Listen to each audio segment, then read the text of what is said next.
Parasect might have been the worst fully evolved Pokemon in all of Generation 1. Not only were its stats incredibly middling, its low speed and the fact that it has 3-4 times weaknesses to poison, flying, and fire meant that this Pokemon just really had no chance in a full game solo run. But what if we changed that? What if we made this Pokemon have a different typing that would make sense and also eliminate an awful lot of its type weaknesses as it went through the game? Well, today we're going to test that out with a Ghost Bug Parasect. And while this might sound really far-fetched at first, it actually kind of makes sense. Parasect is designed based on the cordyceps fungus that infects insects and basically turns them into living zombies. And adding the Ghost type not only eliminates all of our 4 times weaknesses, it also makes poison just neutrally effective against this Pokemon and makes us immune to fighting and normal type moves. So how good would a Ghost Bug Parasect actually be? Well, let's get into it and find out.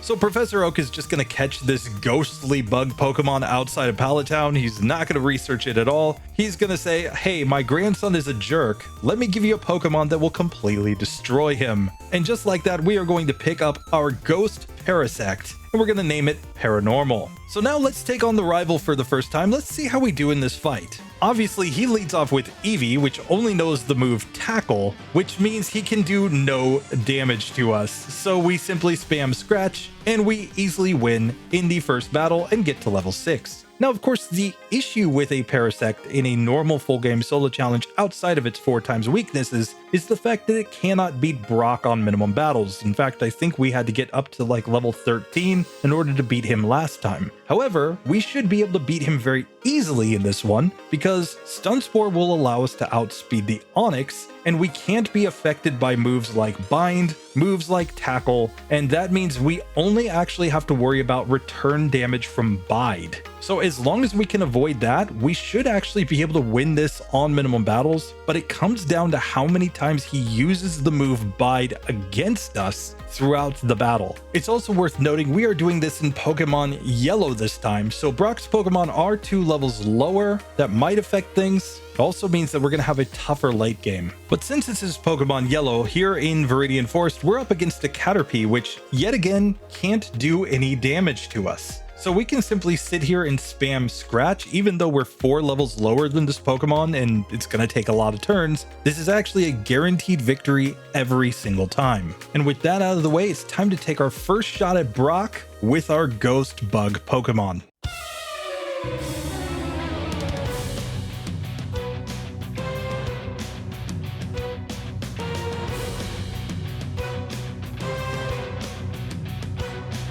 So here against Brock, his Geodude only knows the move Tackle in this version, so I'm simply going to spam Scratch over and over again. It doesn't matter that this move is only doing 1 damage per hit because he can do nothing to us. I'm saving Leech Life for later on since at least it will be neutrally effective against the Onix. I'm hoping that it might do 2 damage as opposed to 1 damage that we're doing here with Scratch. So here we do knock out Geodude. We get to level 8 as we come into the Onix. And the first thing that we're going to do is use Stun Spore. And once he's fully paralyzed, we know that we'll outspeed him the next turn, and our first Leech Life with a critical hit did 3 damage here. And even after he full heals, the speed drop does not go away. So we can simply keep outspeeding him, and if he ever uses Bide, we simply don't use an attacking move that turn. So I'm simply going to Stun Spore whenever he uses Bide, and we have the advantage that we are doing really good damage with Leech Life, and we can't be affected by Bind or Tackle, so this is effectively a guaranteed victory every single time. There is a glitch where it will like still show the wrapping animation even though we're a Ghost type, but we take no damage as you can see, and we easily beat Brock on the first attempt and get to level 9. So that was much easier than normal Parasect, and we're moving on in the game after only 5 minutes. So now this next section really shouldn't be too much more difficult because keep in mind, even though the Rattatas last time were completely destroying us in Pokemon Red and Blue, Rattata only knows normal type moves. So I would expect that our Ghost-type Parasect is going to actually destroy there, plus we have super effective moves against the poison types, So this should all be pretty darn easy. So we scare the shorts off of youngster Shorty and it's on to Mound Moon. Now I am going to take extra time to just pick up items as I go through the run because I still think this is a run where we're going to end up at some point using Hyper Beam with Swords Dance in order to get through. So just getting the extra money from all these items will allow us to get Hyper Beam more quickly. But just like that, we make it all the way to the end of Mount Moon. It's time for the Super Nerd, where unlike last time, his first Grimer can't even do anything other than disable, and we have a super effective move in Leech Life. Now once he disables Leech Life, we'll simply go into Scratch instead, but this is an easy victory. The Voltorb basically can only affect us with Screech here, and he does get all the Screeches off on us, but I think we have decent odds still here because Coughing's just going to randomize between Smog and Tackle, and our Leech Life is super effective. He misses a Smog, so we get through that fight with no damage. So we'll grab the Dome Fossil, and now it's time to take on Jesse and James, which should be more of the same. Ekans is out first. We're simply going to use the move Leech Life. Obviously, we can only actually be affected by Poison Sting here, and we easily knock that one out. The Meowth is usually kind of hard here with Growl and Bite. We really just don't want Growl here. Since this is Gen 1 and Bite is a normal type move, we don't have to worry about anything there. So now it's just time for the Coughing. It hits us with Smog. We are using Leech Life, and it will still mix in Tackle here and there because Jesse and James aren't smart enough to know which moves to use. So we once again get through incredibly easily, get to level 15, and it's on to Cerulean City. But now this is the reason why I decided to do this version of the game rather than Pokemon Red and Blue for this challenge, is because we now have the issue that rival number 2 is going to lead off with a Pokemon that knows Peck. So we actually have a chance to be damaged here by a physical move that will do pretty decent damage if it does hit. We'll just have to see how this actually works out. Let's try Rival 2 attempt number 1. So my strategy here is going to be to lead off with Stun Spore, and keep in mind that Rival 2 does not have Smart AI. So he ends up not using Peck on us at all, and that means that we've effectively won this battle because all of the rest of his Pokemon only know normal type moves. If this were Pokemon Red and Blue, he would still have a Charmander behind that he could use in order to use a fire move against us, but here that's simply not going to be a problem. What could be a problem is running out of PP in our attacking moves because we have had our accuracy dropped and I didn't heal coming into the fight. So now we just have to use up all the Stun Spores and go into struggle strats. So we do, of course, get through that Rattata eventually, and now we're just hoping not to get growled at too many times because this is going to make this fight take forever, but eventually we will win. And just like that, we do defeat our rival on the first attempt, and it's on to the Nugget Bridge. Now, the reason I'm not going to Misty's gym is because her AI is set where she actually has Smart AI. She's going to know to use only her strong water type moves against us because she knows normal type moves cannot hit a ghost. So I think we need more levels and the Dig TM before we go and take her on. But in this version, the lasses as we go across the Nugget Bridge are actually easier because in this version of the game, Nidoran does not learn Poison Sting at a low level. So these Nidorans know Double Kick instead, which cannot affect a ghost. And this is why the Ghost type is arguably the most broken in Gen 1. It simply is too overpowered in the early game, and here against Zubat, its only attacking move that can damage us is Leech Life. But given the fact that we're Ghost type actually means we're resistant to bugs, so we even take less damage than normal. So Bug goes from being super effective to being resisted when we add on the Ghost typing. So making it all the way to the end against the Oddish, we've only had a few Pokemon even use neutral damage on us. Otherwise, we've resisted everything to this point in the game. And since we have a 4-time super effective Leech Life, we can just one-shot the Oddish and easily get through that fight. Where it's on to Billy Boy, we're going to show him our scary ghost and he's going to run into the closet because he has no idea what the heck we did to this Parasect. And with that done, I'm going to take on the Innocent Bystander first. Let's get access to Dig, one of our strongest moves in this run. The Machop is no trouble whatsoever. We're going to win this every time since Karate Chop can't hit a ghost. And now we have a super effective move against the Drowsy, so it's an easy 2-hit KO to knock it out. And I'm going to learn the Dig TM right away on this Pokemon, just because it's going to be our strongest attacking move for a while. One of the things that I always found interesting about Paras and Parasect is the fact that they are physical attackers, in spite of the fact that their same type moves that are any good are all special in a normal Parasect. In this case, our only same type move will just be Leech Life though, so we're going to stick with that for quite a while. But here against this Goldeen, we can simply go for the Dig strats. We don't like being confused when we're trying to use Dig, obviously, and we actually take our first reset from just hitting ourselves in confusion multiple times against that Pokemon. Still, I think with better luck, this one will go, because it looks like just 2 Digs to knock this Pokemon out, and Peck, since it's only 2 times super effective, doesn't actually do that much damage here. So we knock her out on the next attempt, and we get to level 21. Let's just heal up very quickly, and let's try our first attempt against Misty.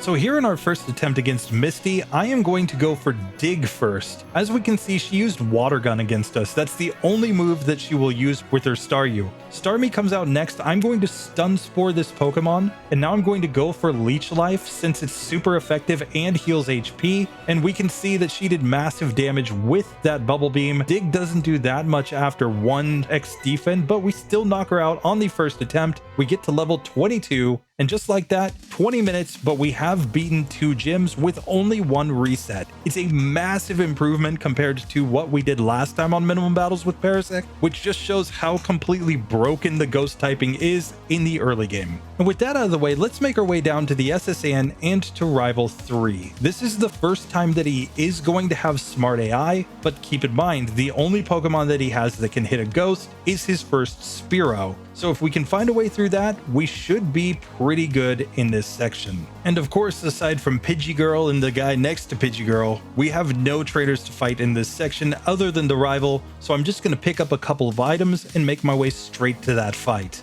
We'd of course love to get Body Slam here, but it is locked behind an optional trainer, so we're simply going to have to go in with our moveset as is, and that's where this one could get a little bit hard. We only have Scratch to take down that Spearow. So rival number 3, attempt number 1, Peck did 16 damage, but we can see we did way more damage with our Scratch, all the way up to 21 damage on that first hit. And that means that outside of a critical hit, he's never going to knock us out with his Spearow. Rattata comes out and can't do anything, so we just use Dig to one-shot it. Sandshrew, we're just going to stick with the same Dig strats. Oh no, he used Sand Attack on us. Whatever will we do? Obviously, he can't damage us with anything else. So I'm just using up my PP here, but maybe it's better to just go into Scratch strats now, just because our accuracy has been lowered once and it means that we can no longer hit opponents. Eevee, of course, is just a matter of landing the hits. It's gonna growl just to make this take longer, but eventually this Pokemon is going down. And of course, the rival even trolls us by using a potion on his Eevee, so we ran out of PP in Scratch there. We're gonna switch to Leech Life. But the biggest challenge in this might just be the fact that we can't hit our opponents because they just keep using accuracy moves on us. And just like that, we've run out of attacking PP and everything other than Stun Spore.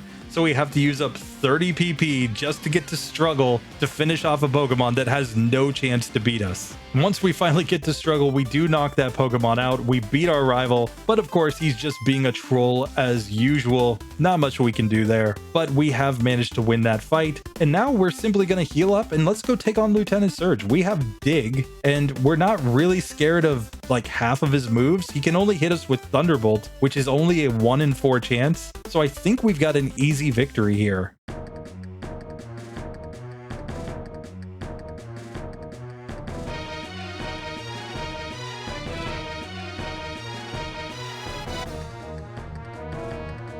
So Lieutenant Surge attempt number 1, I've only recovered PP and Dig with an Ether. He Thunderbolts turn 1 and does massive damage, but he misses while we're underground. And now he X speeds, so we're guaranteed to win. And just like that, we get to level 24 and Lieutenant Surge goes down in 25 minutes. We've probably wasted like 10 minutes just trying to get to struggle on the rivals, but otherwise this has not been hard at all. One reset, one TM, and we are moving on in this challenge. And with that whole section out of the way, it's time to make our way to the wrapping lass. Let's see how she goes. Now obviously, she can only deal resisted damage to us, and Leech Life is 4 times super effective, so we're easily going to knock out all of her Pokemon in a single hit. And with that, we don't really have that much to be worried about in Rock Tunnel, but Slowpokes will know the move Confusion, which at least will deal neutral damage, so let's see how those fights actually go. Now taking on the first Pokemaniac here, it leads off with a Cubone, and we're obviously just going to use Dig. Headbutt can't affect us, and we resist Bone Club, so this should be pretty darn easy. Out next is Slowpoke. It does have that neutrally effective Confusion, but Leech Life is a super effective move here, so we're going to be healing damage back, which means that a Slowpoke really isn't a very good Pokemon to use against our Ghost Parasect. So with that, we'll just move on, make some easy work of these trainers, and let's get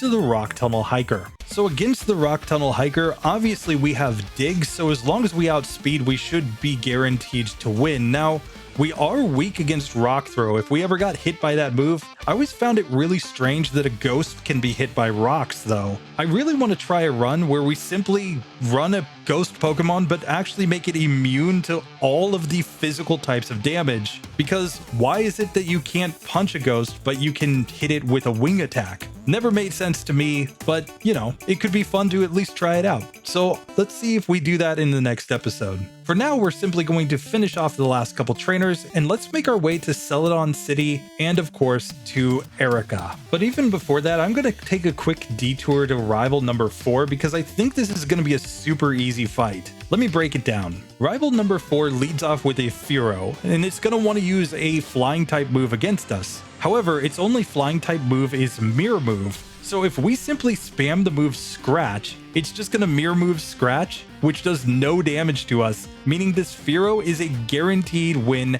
every single time. Magnemite's out next, and it can actually hit us with Sonic Boom. It's one of those weird things in Gen 1, but Dig easily takes that Pokemon down. Shelter, on the other hand, only has Tackle as a damaging move, so I'm going to stick with Dig just to knock it out faster. It can use Withdraw here, obviously, but we're easily going to knock this one out after a few turns. Out next is the Sandshrew, which can do nothing to us. We're just trying to avoid the sand attacks, and Eevee is out last. Once again, a Pokemon that can deal no damage to our Ghost Parasect, so we easily win on the first attempt. Rival 2, 3, and 4 in Pokemon Yellow, I would argue, are significantly easier than Pokemon Red and Blue's rivals, since he's always going to have super effective moves. He's going to have a much better team as you go into these fights in Pokemon Red and Blue. Pokemon Yellow, they kind of nerfed the rival in this section of the game. And with that, I'm simply going to make my way up the Pokemon Tower, at least as far as Ghosty Mama, because we can just get some pretty easy wins here against these ghosts. Now, this is the first time that we're going to be taking some super effective damage from Lick, but Lick is only a 20 base power move, so it's not really that scary. But now that we've gotten through that, we're going to come into the Celadon department store, and we're basically just getting all the TMs so that we can sell them for money, so that we get to using Hyper Beam faster. Hyper Beam is going to be such an upgrade on our moveset once we finally get it to go, that I think we're going to have a decent shot of getting through a lot of opponents once we get that move. But with all that done, it's now time to take on Erica. Let's see if we can manage the victory.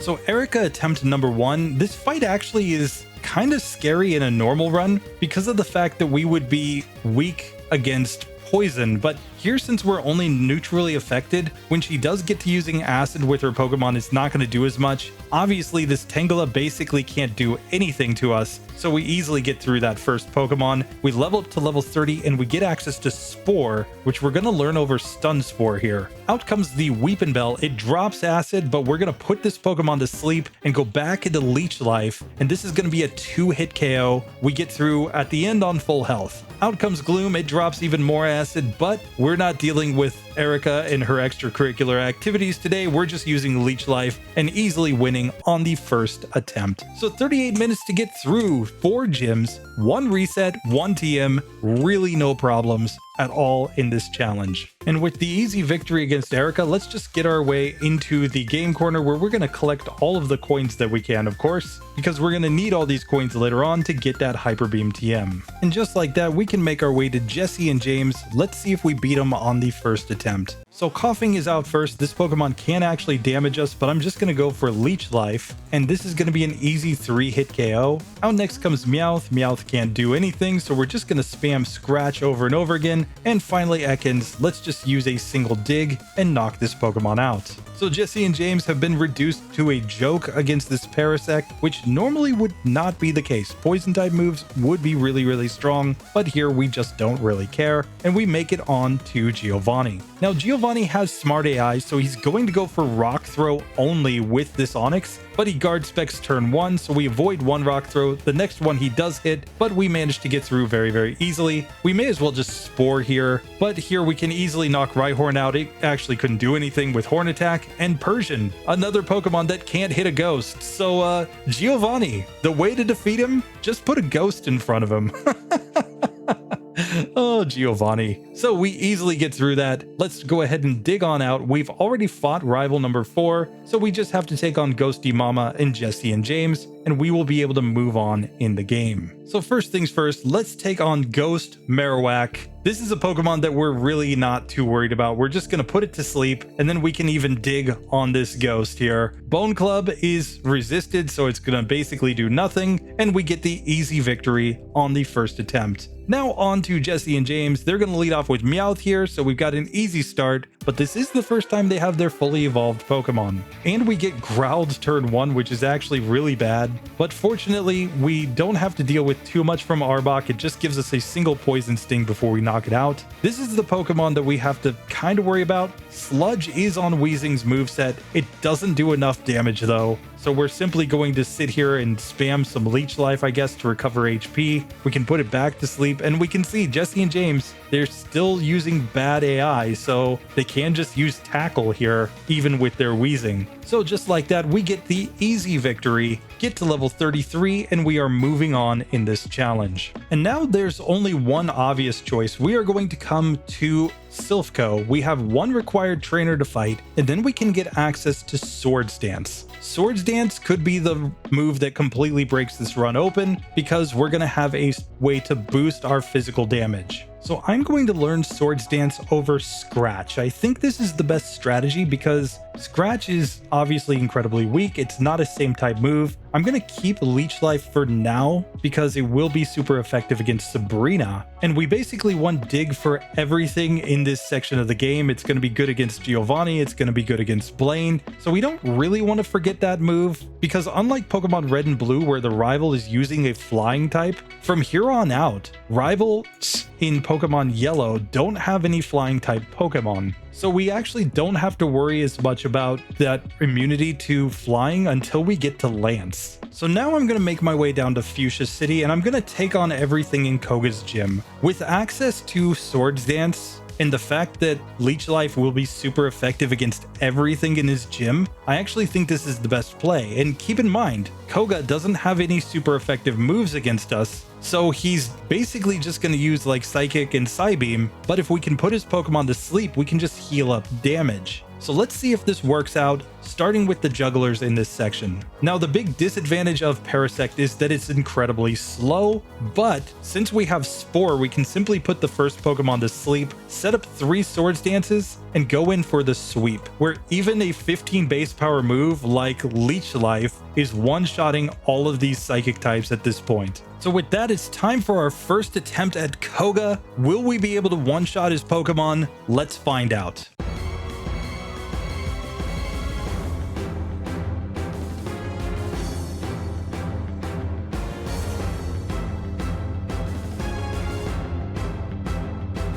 So Koga attempt number 1, keep in mind we're 10 levels lower than his Pokemon. He uses Toxic. That's basically the worst thing that could have happened here, but we're hoping that we're going to be able to one-shot sweep after this. So we're setting up all of the Swords Dances here, and as long as we one-shot, we would not take toxic damage. However, we did not quite get the one-hitter. So this is a situation where we might just be in over our heads, but we do one-shot the second Venonat after leveling up to level 35. We take damage from the third Venonat though, and it might be pretty soon that we simply take too much toxic damage to survive. So we lose the first attempt. Let's try this again, hopefully without toxic on. And now it seems like he's basically using toxic every single time because he thinks that as a bug Pokemon, we're weak against that move. So really, we are only going to get through this with an X attack or with a toxic miss, which is a 10% chance.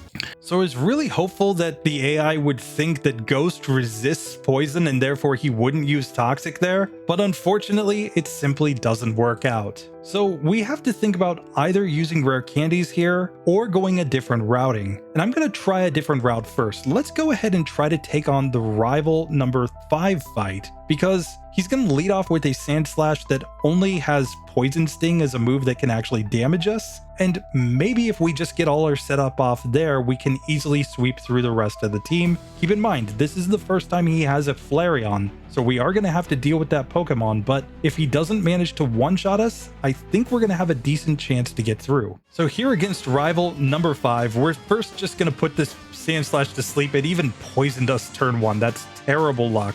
But now we can set up all of the Swords Dances here, and after we get them all set up, we can even go into Leech Life in order to just recover HP off of this Pokemon. Out next comes Cloyster. We're once again going to put this Pokemon to sleep, and we're once again using Leech Life in order to recover some HP. Out next is Magneton. It does a lot of damage with its Thunder Shock. We had no way to avoid that, and we get Psybeamed down by Kadabra. But I think without the poison, this might just be possible. So on the next attempt, we get to Kadabra still on full health. It goes Confusion. I don't think that really matters. We simply Leech Life to knock that Pokemon out. And now Flareon goes for Fire Spin. It could go Fire Spin or Ember. It misses the second Fire Spin though. And that's going to let us use our Dig and one-shot that Pokemon. So we easily get through on the second attempt. Really, poison was the issue on that first one. But with that done, let's just make our way to Jesse and James. We're still really slow, but we should easily get through this fight. And with Jesse and James going down, it's time for Giovanni number 2. Yet again, I think this one's a cakewalk, but let's find out.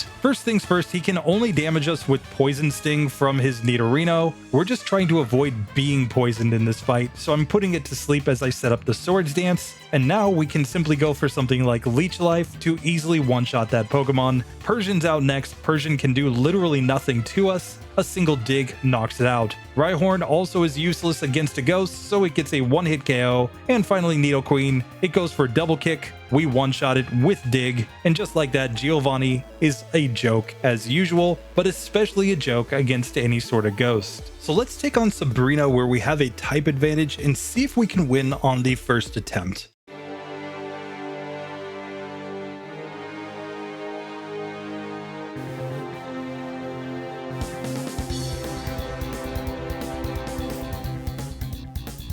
Now against Sabrina, the biggest issue is that this Abra only knows Flash. Fortunately, it misses the first one, and that's going to let us set up at least a couple Swords Dances here. We're still going to be slower, but she even misses a second Flash. And just like that, a third Flash also misses. She just can't Flash us today, guys. This is terrible.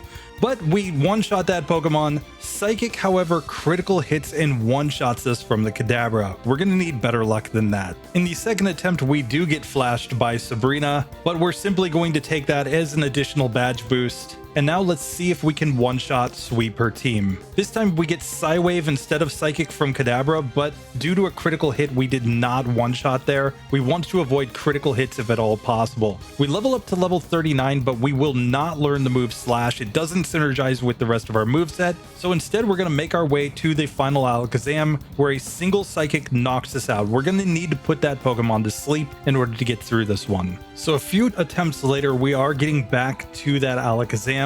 We have 2 spores left, and we need to try to put this Pokemon to sleep. It does go to sleep here, but she wakes up very quickly. She goes for Psywave, and we just need to land this Leech Life, and we simply don't get it. Back again to Alakazam. After Reflect, we did about half damage there with our Leech Life, and we actually land a second one, so we finally get through. It took 7 attempts, but Sabrina does go down in an hour 34:38. So now it's time to come back to Koga. Let's just see how this fight goes. and if we can beat him now at a slightly higher level, we have no other trainers that we can take on, so we either beat him at our current level or we have to use some rare candies. We're still going to be slower than these Venonats, so this really just comes down to whether or not we can get better ranges on our opponents. We do get the first Venonat to sleep, then it goes toxic, we're going to put it back to sleep, finish our Swords Dance, and now we're hoping that we just one-shot sweep all of these Venonats here. We one-shot the first one,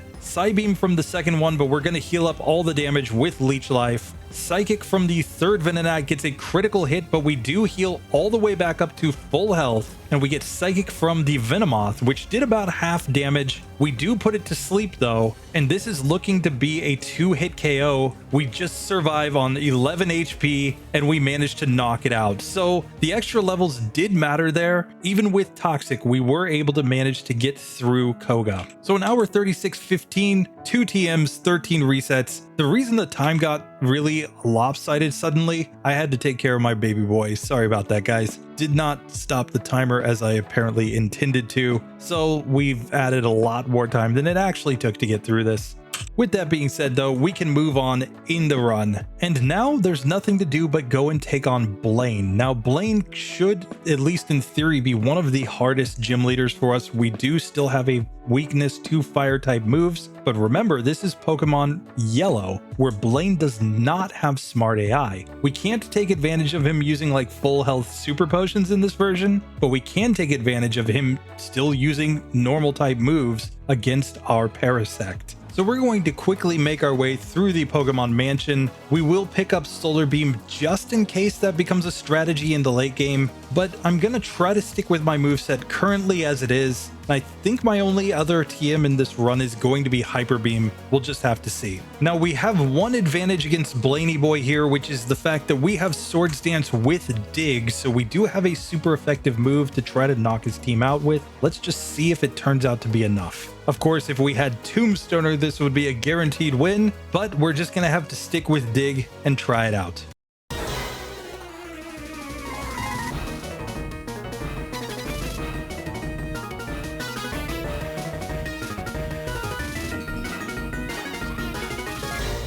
So the strategy here is, first off, against this Ninetales, only one of its moves can damage us, which is Flamethrower. We also don't really like to get Confuse Ray, but when he goes Quick Attack, we can put this Pokemon to sleep and start our setup. We're never going to outspeed here just based off of badge boosts, but we can hopefully just get enough Spores to land to get through. We even got a Gen 1 miss here though with Spore, so we lose the first attempt as we knock ourselves out in Confusion. Confusion really is the bane of any Swords Dance user. It's basically the worst thing that can happen to you in a fight. Second attempt, we get much better luck though. We can now use Dig, and we get a one-hit KO on the Ninetales. Out comes Rapidash. It can only affect us with the move Fire Spin. After it goes Growl, we're simply going to set up another Swords Dance, and now Dig in order to knock this Pokemon out. Finally, we have the Arcanine. I misclicked and used Leech Life turn 1, but then he misses a Fire Blast as we put him to sleep. He goes Reflect though,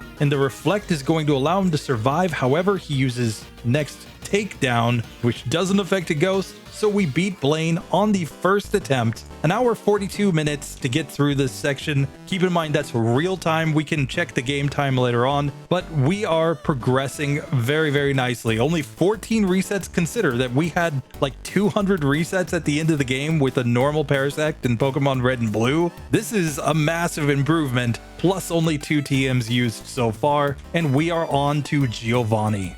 And keep in mind, we have only one more level up move, which is Growth. We'll get that in 7 more levels. But in the last run with a normal Parasect, we were already using rare candies to get Growth so that we could use Badge Boost Glitch in order to outspeed opponents and win. Here we simply don't need to do that. Now I am going to grab all of the available rare candies at this point just in case. Not so much for Giovanni. I think he's going to be pretty reasonable to get through. It's really more about rival number 6 that I'm really nervous about. Of course, we could be outsped by Giovanni's Rhydon though, which is kind of funny to say. And if we are outsped there, we might end up in a situation where we get one shot with a rock slide. We'll just have to see. But from here on out, rare candies are really going to be used to manage our badge boosts as we go through, and if we really need to get us to our second badge boosting move, which is growth at level 48. So against Giovanni, it's really just a question of if we level up in this fight, where we level up in this fight, and if we have the badge boost that we need to get through. Let's test it out.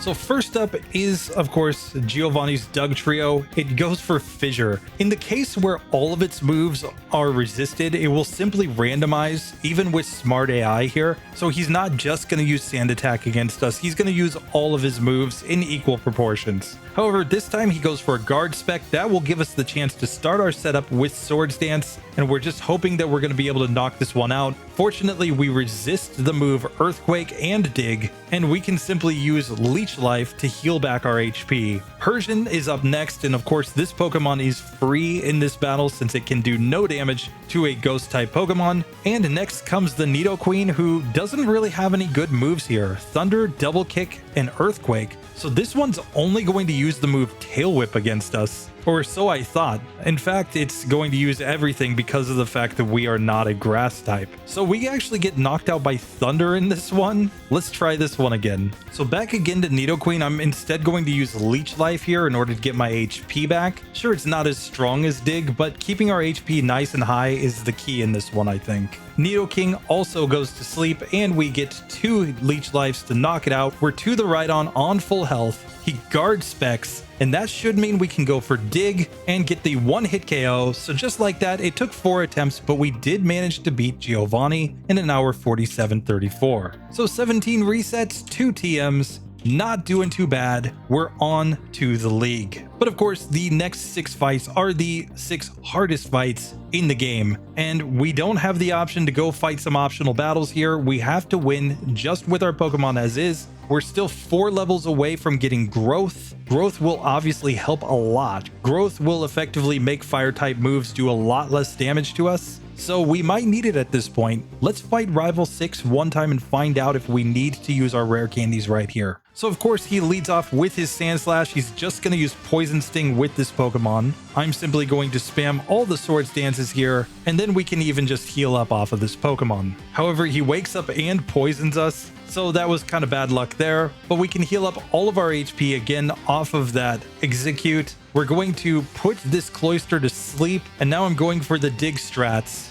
We really don't like critical hits with this Pokemon. Out next is Magneton. It's still faster than us. It uses Thunder Shock. I'm going to take this opportunity to heal back some HP with Leech Life, and we do knock it out.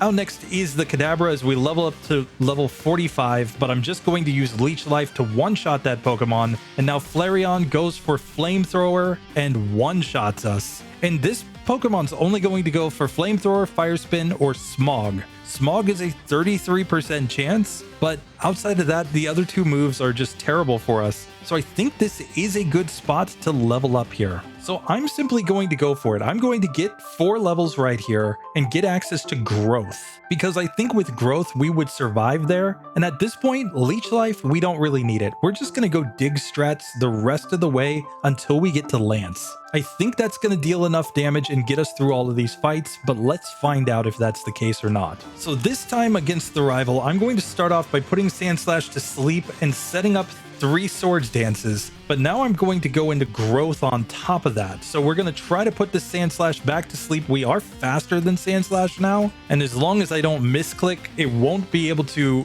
poison us here because we're faster. And now we can simply go for Dig, but with a massive 973 attack stat. So we one-shot there. We one-shot the Execute in spite of the fact that Dig is resisted. Cloyster goes for a Withdraw. It doesn't matter. It's a one-hitter. We outspeed Magneton in one shot. Kadabra gets outsped. Reflect doesn't matter. And we level up right here on the Flareon. It goes for Smog, and we get the easy one-hitter to get the victory. So just like that, we have managed to beat rival number 6 on the second attempt after gaining a few levels and getting access to Growth. We ultimately didn't need growth defensively in that one, but hey, we'll take the victory one way or the other. We've still got plenty of rare candies in the bag for the league. So before we go, we're going to take this opportunity to get some TMs that we might need, starting with TM 15 for Hyper Beam. This move will obviously be my plan against the champion himself. However, we have to think about the flying types that we're going to have to deal with, and for that reason, I'm at least going to get access to Mimic. So we'll also grab the Mimic TM just in case we need it here. But for now, let's take our first attempt at Lorelei.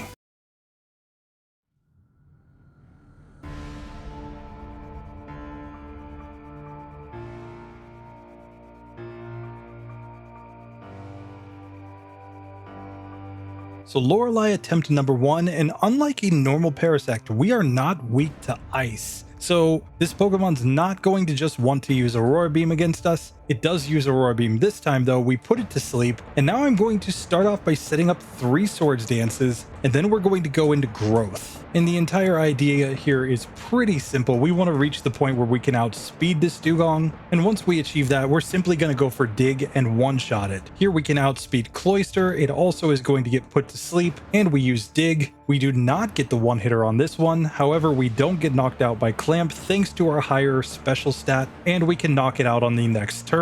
Slowbro's out next. Obviously, we're going to outspeed this Pokemon, but we're also going to level up right here in this fight, and it's going to take 2 digs to knock Slowbro out. So we gain a level to level 50 here on the Jinx. Now, Jinx can only hit us with Ice Punch, and Lorelei does have Smart AI. However, we were able to put the Jinx to sleep, and now I'm going to set up 3 more growths here, with the idea being that we want to outspeed the final Lapras. I'm not sure if that was enough though. We knock Jinx out, and here we are just slightly too slow to outspeed Lapras. It goes for Confuse Ray, however, because of the fact that we're a Ghost type, so we knock ourselves out in Confusion, but we did get all the way to Lapras on the first attempt. I think this is a very clear spot for 1 rare candy to avoid that level up in the middle of the fight. Let's see if at level 50 we can get this to go. So Lorelei attempt number 2, she goes Bubble Beam this time and lowers our speed. That was actually really bad. That's not what we wanted to see there, but hopefully we can just set up all the badge boosts on the first Pokemon here in order to outspeed after this. So after all the setup, we're up to 91 speed here, and we get an attack drop that will allow us to even set up another badge boost, but our attack stat recalculates there. Here this time we put Cloyster to sleep. Dig still doesn't quite one-shot because we didn't have all the badge boosts on top of our Swords Dance. We put Slowbro to sleep, and yet again it is a 2-hit KO. She super potions, though that should not matter. We are still slower than Jinx here. We get an Ice Punch. Fortunately, it does not freeze. We can go for Dig, get the one-hitter, and we leveled up to level 51 right here, so it didn't even matter against the Lapras in the end, and we knock ourselves out again in Confusion.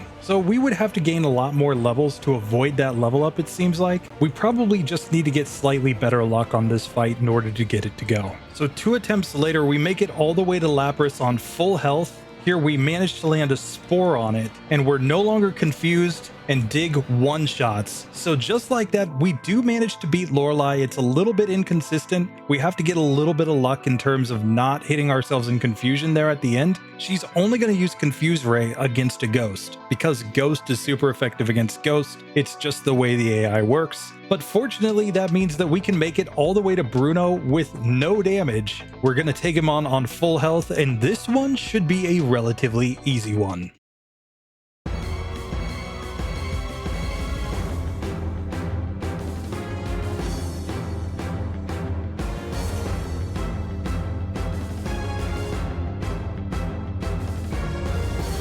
So Bruno attempt number 1, we're simply going to Spore on his first Onix, and we have very little to worry about here, really, outside of Hitmonchan using elemental punches or getting hit with Rock Slide. But Bruno's AI is just completely random. He does not use moves based on type effectiveness. So here we can simply Dig to knock out Onix. We're going to Dig to knock out Hitmonchan. We're outspeeding, but I mean, Hitmonlee really can't damage a Ghost-type Pokemon anyway. The issue is he used Double Team, so we probably should put that Pokemon to sleep. But here we can simply knock out the Onix, and finally, this Machamp can't hurt a Ghost. so it's going to be an easy one-hit KO, and just like that, we have defeated Bruno. Bruno is just usually never anything to talk about. Now, however, we need to make a moveset change because Dig cannot hit Golbat on Agatha's team. So we don't have a lot of great options here. Obviously, Hyper Beam doesn't work because it's not going to hit the ghosts. So it's between Mimic and Solar Beam. Now, typically I would use Mimic. I think that's the best strategy here,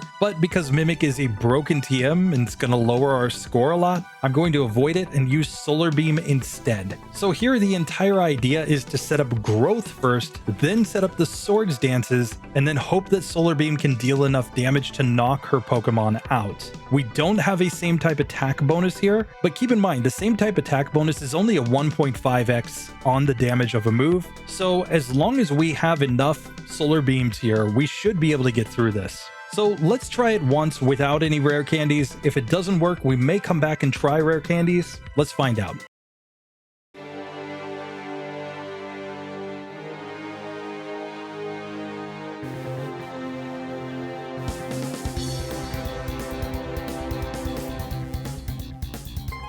So Agatha attempt number 1, we're going to try to put this Gengar to sleep. We get confused, which is not what we wanted, but now we're going to go into the growths. We want to set up every single growth here on this first Pokemon. She swaps to Golbat and uses Toxic. That's basically the end of this first run. There's no way that we deal enough damage after getting Toxic to get through there, so instead let's try again. Now Agatha doesn't use Smart AI, so she will use things like Mega Drain with this first Gengar. She can also, of course, use the move Substitute, which we don't want to see. But fortunately here, after getting all of our setup, we are now faster than this Gengar. Now I'm just going to waste some turns until we can put it back to sleep. We want to keep this Pokemon asleep if possible, and then set up the Solar Beam, and this is going to be a 2-hitter on this Gengar. Still, we do knock that one out. Out next is Golbat. We are faster. We're going to set up the Solar Beam here, and this is again looking like a 2-hit KO in spite of the fact that it's 4 times resisted. Solar Beam still does really good damage there. We're going to put this Haunter to sleep, and here a single Solar Beam nearly does it. She uses a Super Potion. We knock it out on the next turn. We level up to level 53 right here though, and we've only got 4 Solar Beams left. Now we did get Screech here from this Arbok, which is kind of good. That gave us another badge boost in special, though our special stat went down quite a bit from not having those badge boosts. Still, we did one-shot Arbok there. Out next comes the Gengar. It puts us to sleep, and we get a critical hit Psychic that knocks us out. So this is pretty clearly a good spot to use a rare candy just to try to avoid that level up in the middle of the fight. Let's see if we can get to the final Gengar without a level up this time. And after all the setup, we're once again faster than this team, so it's just a matter of the ranges with the Solar Beam. So fortunately, even after a Super Potion, we still 2-shot there on the first Gengar. We put Golbat to sleep. We're just hoping they stay asleep while we use Solar Beam here. Once they're fully asleep for the second turn though, we know that we can knock them out. Haunter goes to sleep next, and Solar Beam just barely misses the one-shot, but once she Super Potions, this is a guaranteed KO on the next turn unless we get a critical hit. And we even get another crit, so this one is probably now impossible to get through. So my strategy is going to change slightly here. I'm going to hope that she swaps to the final Gengar here. So here she finally does swap. We can go Solar Beam here, and we get another critical hit. We should basically get no critical hits with this Pokemon, and yet we got 3 in this battle, causing us to not have enough PP to knock the team out. Fortunately, on the next attempt, we get all the way to the final Gengar without leveling up, and we still have 4 Solar Beams in the bag, so we should have enough PP to knock this one out. She stays asleep, and just like that, Agatha goes down. So Agatha's a little bit random, but keep in mind, with a 5% critical hit chance, getting 3 critical hits out of 10 in a single fight is actually incredibly unlikely. So that strategy is a lot more consistent than it initially appears. But now we're going to make our final moveset change. We are going to put Hyper Beam in the place of our Solar Beam. and we're going all out as a physical attacker from here on out. To make sure that we can knock everything out, we are also going to use our PP ups on Hyper Beam right here so that we'll have 8 PP to use throughout the fight. And you may hear the little coos of my little boy in the background. I hope it's not too distracting. It's part of being a new dad and a PokeTuber. We'll just have to do a Kangaskhan run pretty soon in order to celebrate the little baby boy. So let's take on Lance, attempt number 1.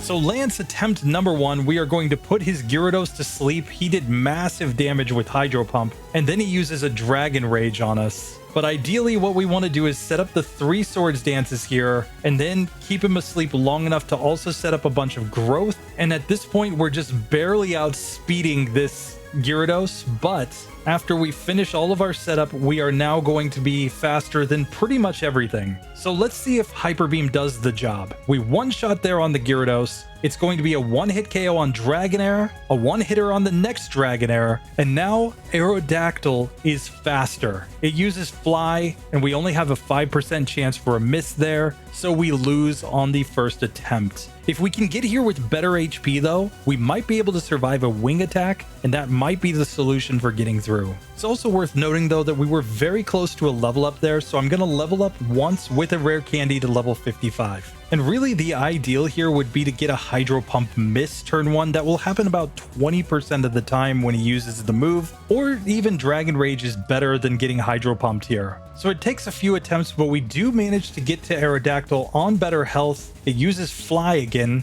but we survive this time. We put it to sleep, and let's see what Hyper Beam does. It does get the 1-hit KO, and here finally we are faster than the Dragonite thanks to that rare candy preventing the level up, and it's a 1-hitter. We have managed to beat Lance on minimum battles with a level 56 Ghost-type Parasect. So at this point, we've got 30 resets, we've used 4 TMs, but effectively we would still be an S tier Pokemon. Now it all comes down to the champion. Can we find a way through him? We still have 4 rare candies in the bag, but based on our results last time, I'm not sure if the rare candies are the way to go. It depends on where we level up in this fight. So let's try once without any rare candies. Let's see where we actually level up and then strategize from there.